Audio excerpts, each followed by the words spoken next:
Welcome to this journey through one of the most deliberately forgotten graves ever to occupy ground in the Ozark Highlands. In the years when every death was commemorated with at least a simple marker, when even the poorest families managed a wooden cross or a pile of stones to indicate where their loved ones lay, when remembering the dead was considered both duty and decency, there appeared a grave that the community chose not to mark, chose not to name, chose to remember only through its deliberate anonymity. Comment where you're watching from as we approach the burial that everyone knew and no one would claim. This video is a work of fiction created solely for entertainment purposes. Any resemblance to actual persons living or dead is purely coincidental. Before we stand at that unmarked plot, consider what burial meant on the frontier and why marking graves mattered so profoundly to communities that otherwise practiced severe economy in all things. A grave marker was not luxury or vanity. It was the minimal acknowledgement that a person had existed, that their life had value, that they deserved to be remembered even if only by a name carved in wood or scratched on stone. Even criminals were marked, even strangers who died passing through, even those who had no family to mourn them. The unmarked grave was reserved for the utterly abandoned, the completely forgotten, the deliberately erased, which makes the winter burial of 1888 so disturbing. It was not unmarked through neglect or through lack of resources. It was unmarked by choice, by collective decision, by the community's shared determination that this particular grave should carry no name, no date, no indication of who lay beneath the frozen ground. And that choice, that deliberate anonymity, was maintained through generations even as the grave itself refused to be forgotten, even as it made itself known through disturbances that no marked grave ever showed. The year 1888 marked a period of relative stability in the Ozark Highlands, 40 years after the first major settlement wave and 23 years after the Civil War had disrupted the region. The community along Crane Creek consisted of approximately 40 families, most of whom had been in the area for at least 2 generations, creating a stable population with established social structures, known histories, and the kind of collective memory that comes from multi-generational occupation of the same territory.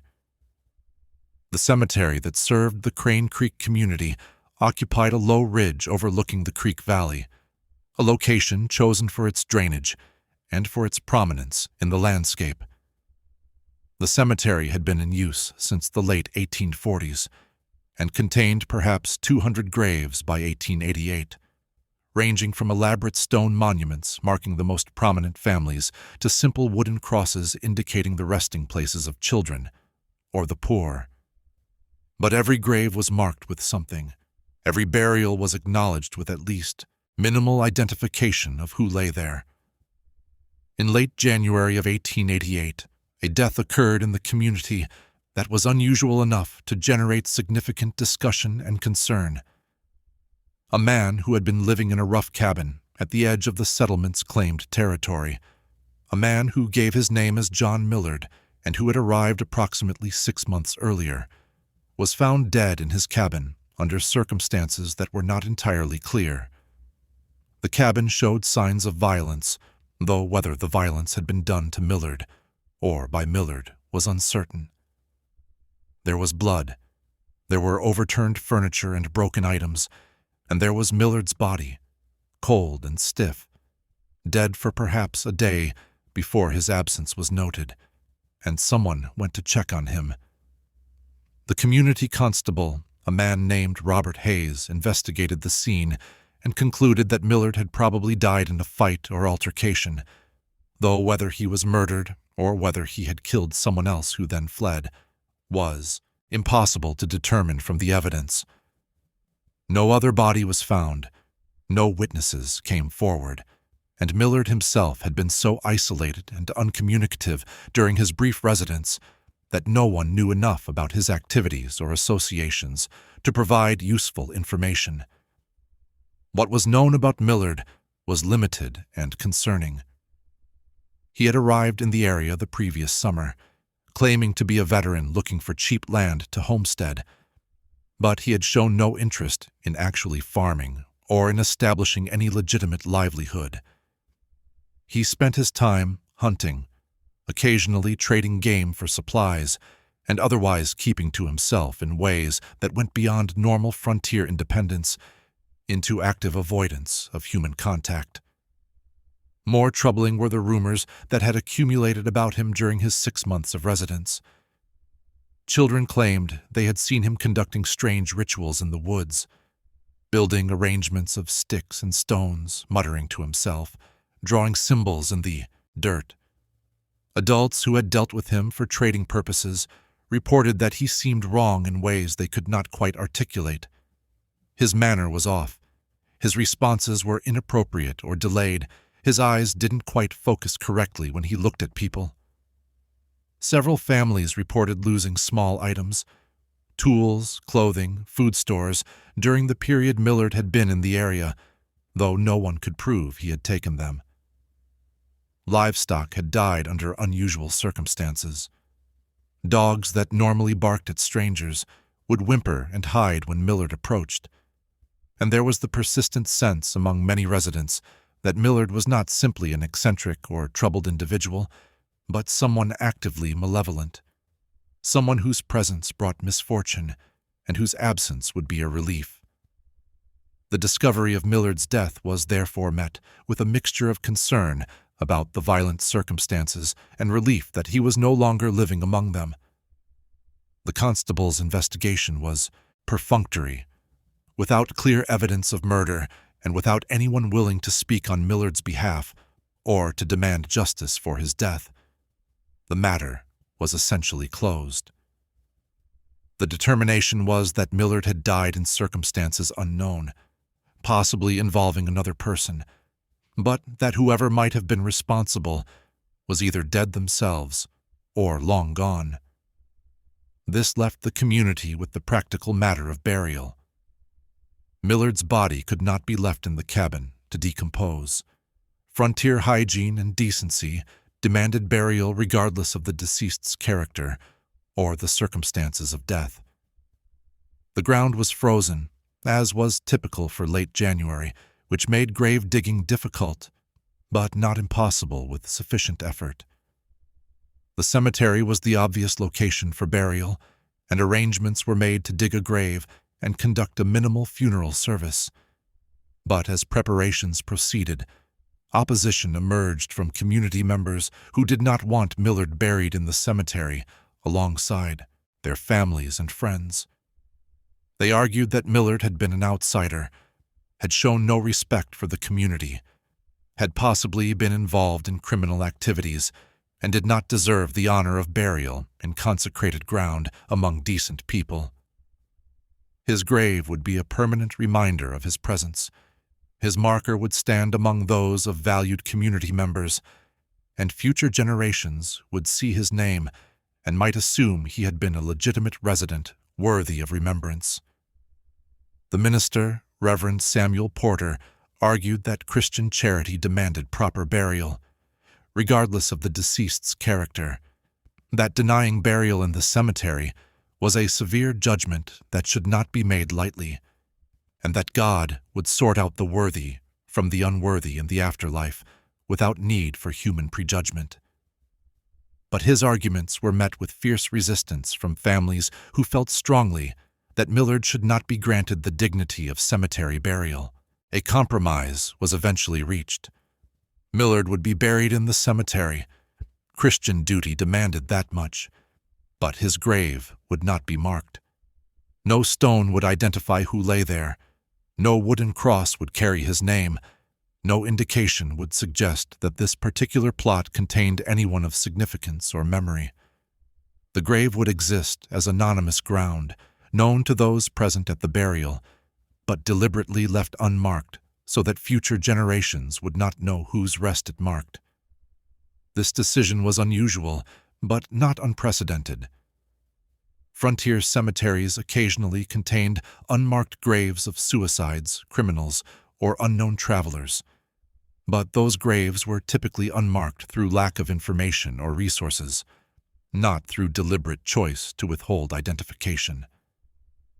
The decision to bury Millard in the cemetery, but to refuse him a marker, was a calculated middle ground between Christian obligation and community judgment, acknowledging the need for burial while denying the recognition that a marked grave represented.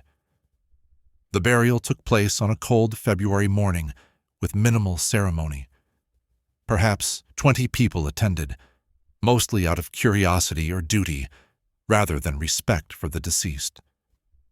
The grave had been dug with considerable effort in the frozen ground, positioned at the cemetery's edge in a location that was technically within its boundaries, but separated from the main grouping of marked graves.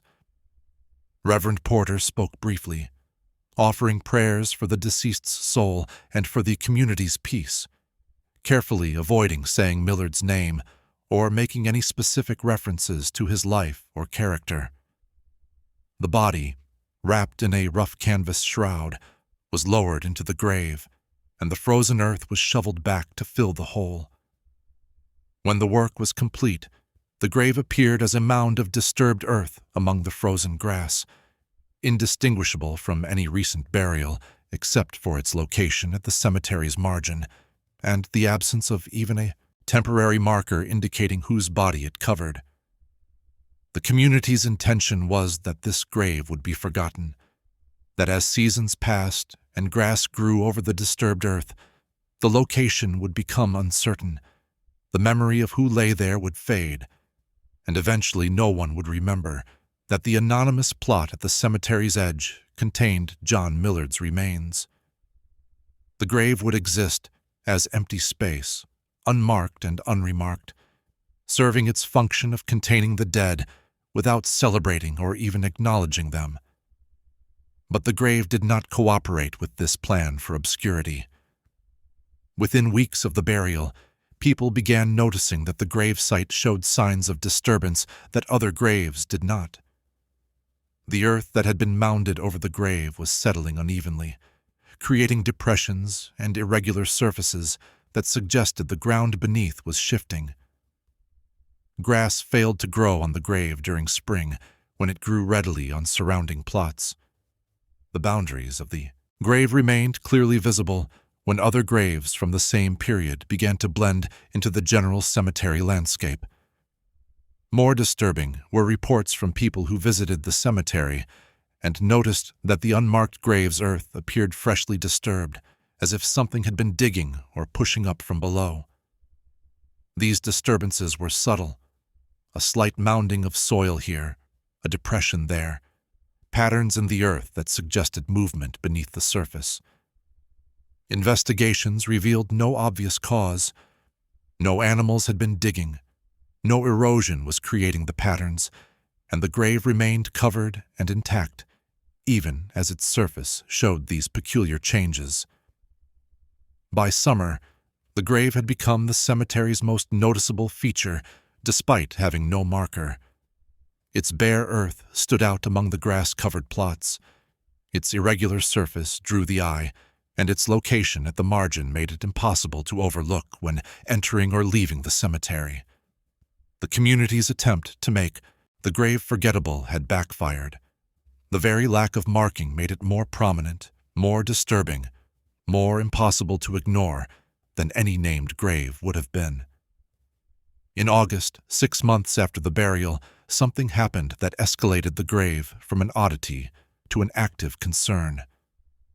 A woman visiting the cemetery to tend her family's plots reported that, as she was leaving in the late afternoon, she saw the unmarked grave's surface move. Not dramatically, but perceptibly.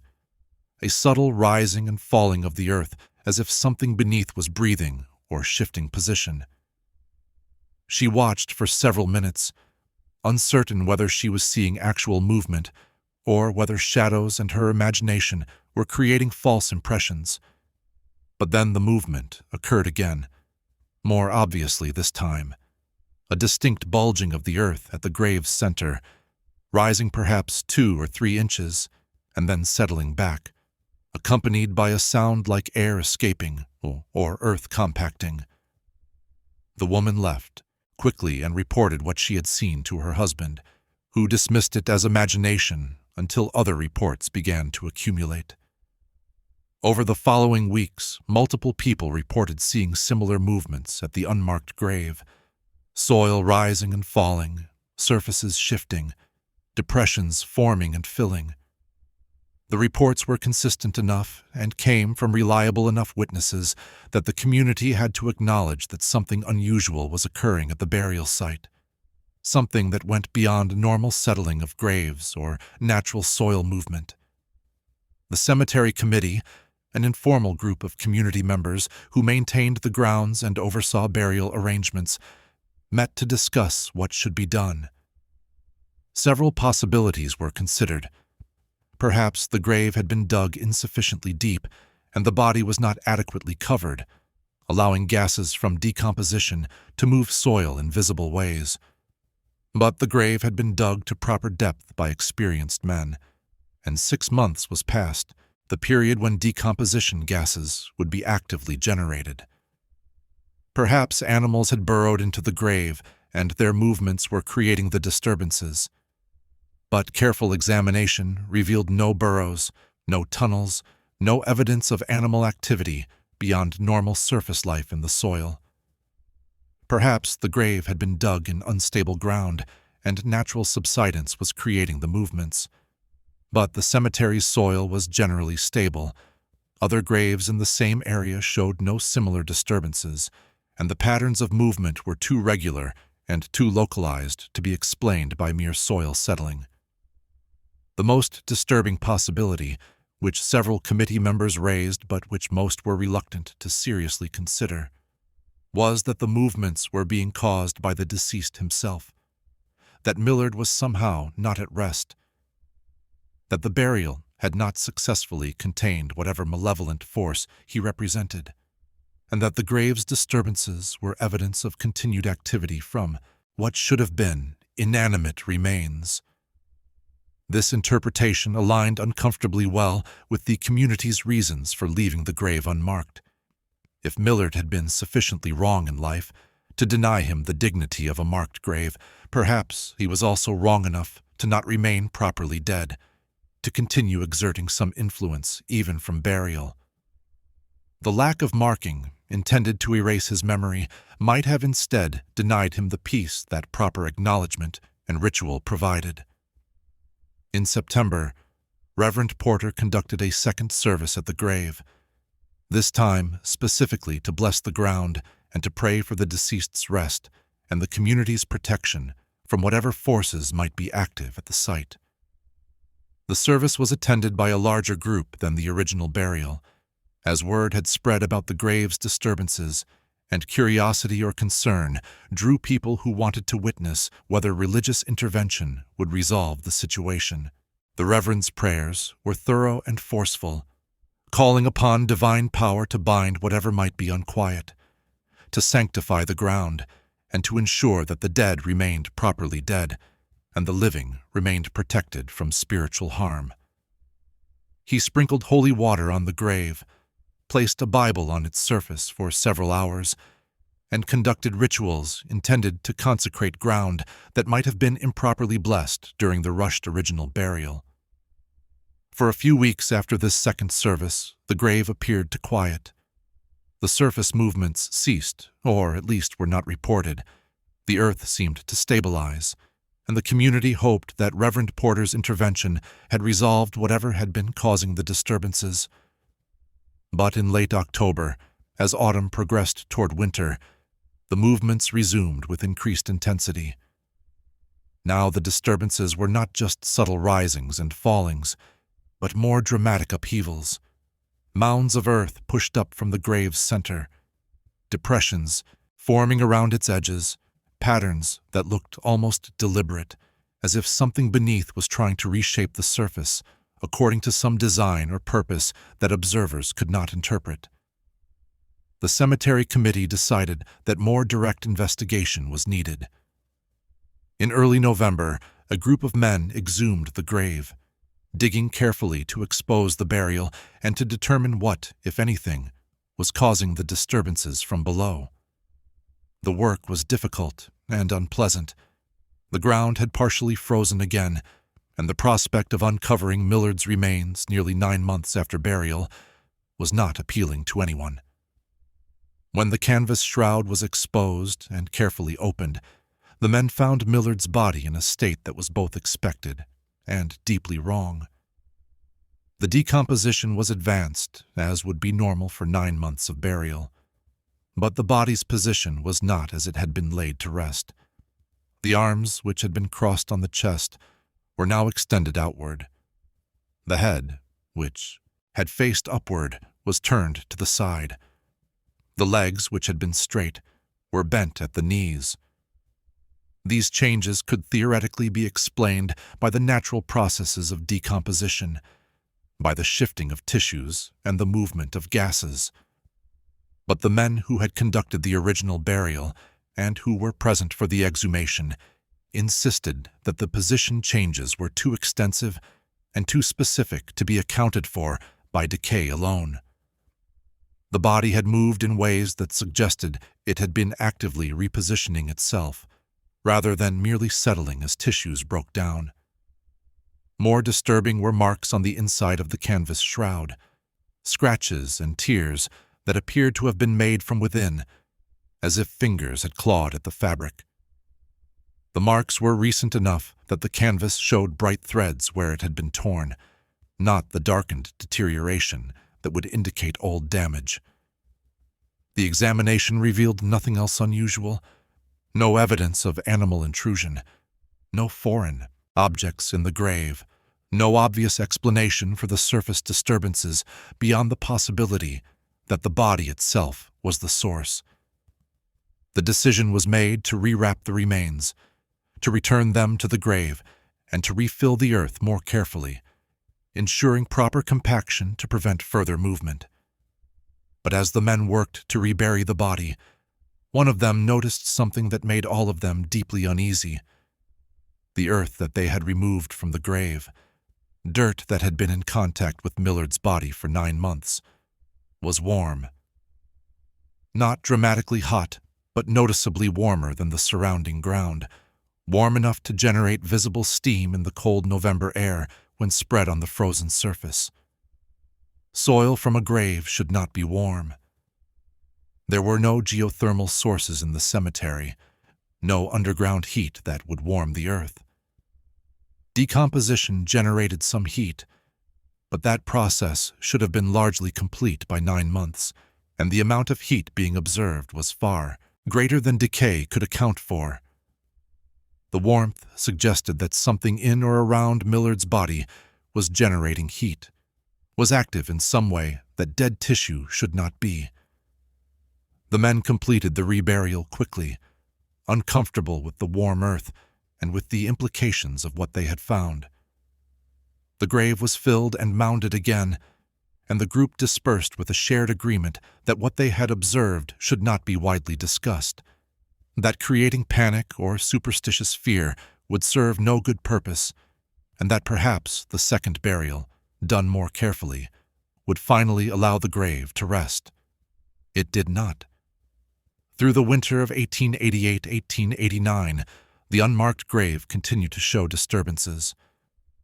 Snow would melt on its surface when snow remained on surrounding graves. The earth would be displaced overnight, creating patterns that looked almost like letters or symbols, though never quite coherent enough to be definitively read as language. Animals avoided the immediate vicinity of the grave, creating a clear zone around it where no tracks appeared even when the cemetery was otherwise crossed by wildlife trails. By spring of 1889, the grave had become the subject of widespread local folklore. Stories circulated about what Millard might have been, not just an odd man, but something more sinister, a practitioner of dark arts, someone who had made bargains with forces that followed him even into death. The decision to leave his grave unmarked was now interpreted not as punishment for his life's character, but as a protective measure, a way of denying power to his name, of refusing to acknowledge or memorialize someone whose memory might itself be dangerous. New residents to the area, unaware of the grave's history, would sometimes ask cemetery committee members why one plot at the margin remained so obviously disturbed, and why it lacked the marker that every other grave possessed. The answers they received were vague and deflecting.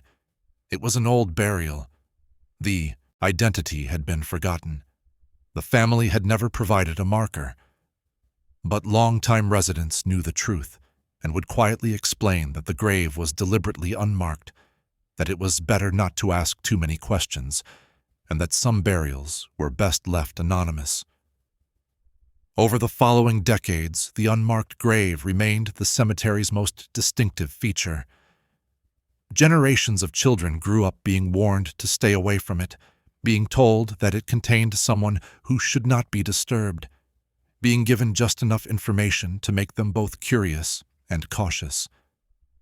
The grave itself continued to show periodic disturbances, the earth shifting, the surface warming, the boundaries remaining visible when they should have faded into the general landscape.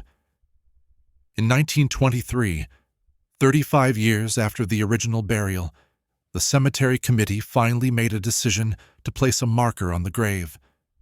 Not a marker with Millard's name, that prohibition remained firm, but a simple stone that read only unknown 1888. The thinking was that marking the grave, even anonymously, might provide whatever rest the deceased required, that the refusal to mark might be what prevented proper peace, and that a generic acknowledgement might succeed where complete anonymity had failed. The marker was placed on a spring morning, blessed by the current minister, and left to serve its purpose. Within a week, the stone had sunk into the earth until only its top edge was visible. Within a month, it had disappeared completely, submerged into the grave as if the ground had swallowed it. When the committee dug to recover the stone, they found it had sunk nearly 4 feet below the surface, far deeper than settling alone could account for, positioned as if it had been deliberately pulled down and buried. They did not attempt to place another marker. The grave would remain unmarked, and that appeared to be how it preferred to exist. Anonymous, disturbed, visible through its very refusal to blend into the cemetery's normal landscape. The ground itself had rejected the attempt to label it, and the community took this as confirmation that some things were better left unacknowledged, some burials were better left without names, and some dead were better forgotten even if the graves that held them refused to be invisible.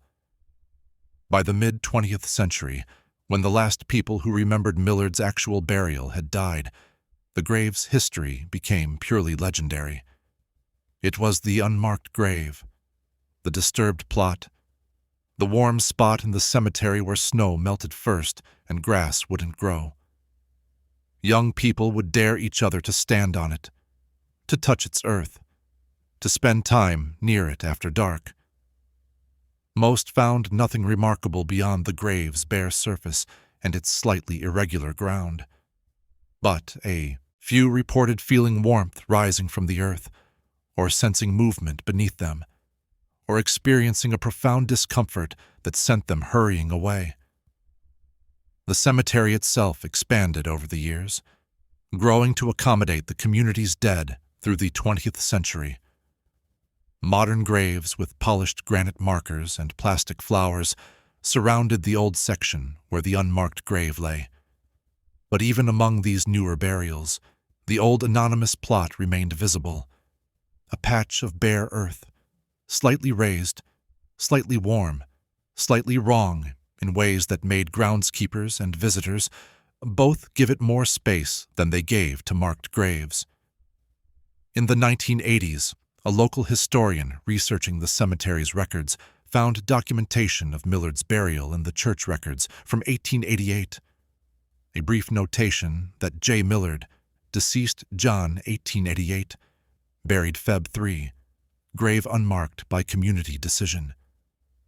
This was the only written confirmation of who lay in the anonymous grave, and the historian published the information in a local history journal, finally attaching a name to the burial that had remained officially anonymous for nearly a century. The publication of Millard's name did not change the grave's nature or its disturbances, but it did change how people thought about it.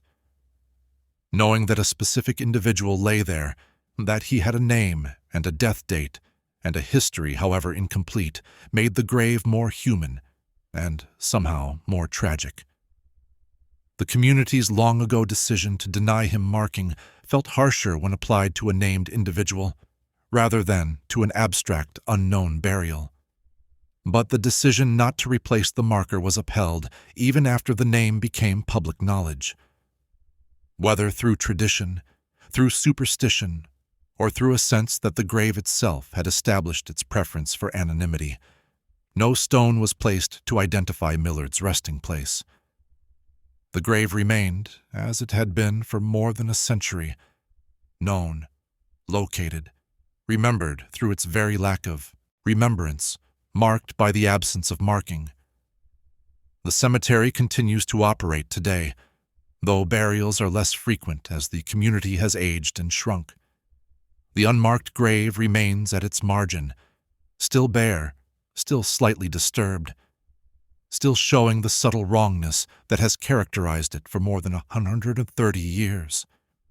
Groundskeepers report that maintenance equipment sometimes malfunctions when used near it, that grass seed planted on its surface never takes root, and that the earth remains slightly warm to the touch even in winter when the ground elsewhere is frozen.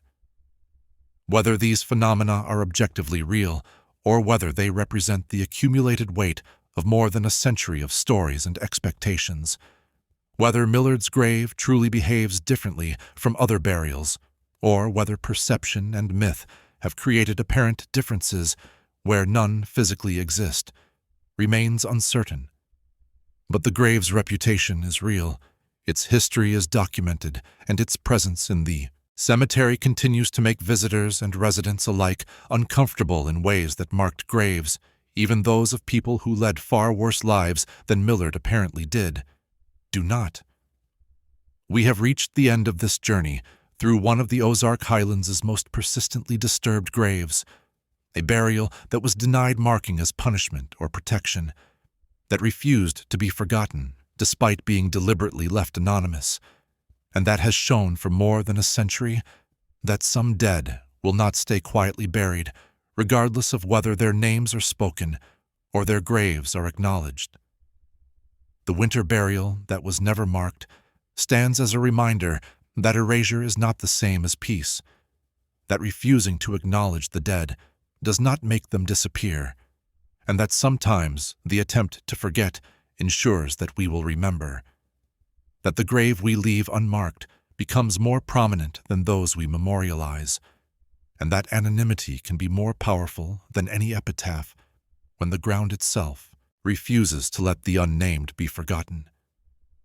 If you've made it this far on this journey through territory where burial did not bring rest, and where the unmarked grave became the most marked of all, consider subscribing to Commutales for more stories that explore the boundaries between memory and erasure, between peace and disturbance.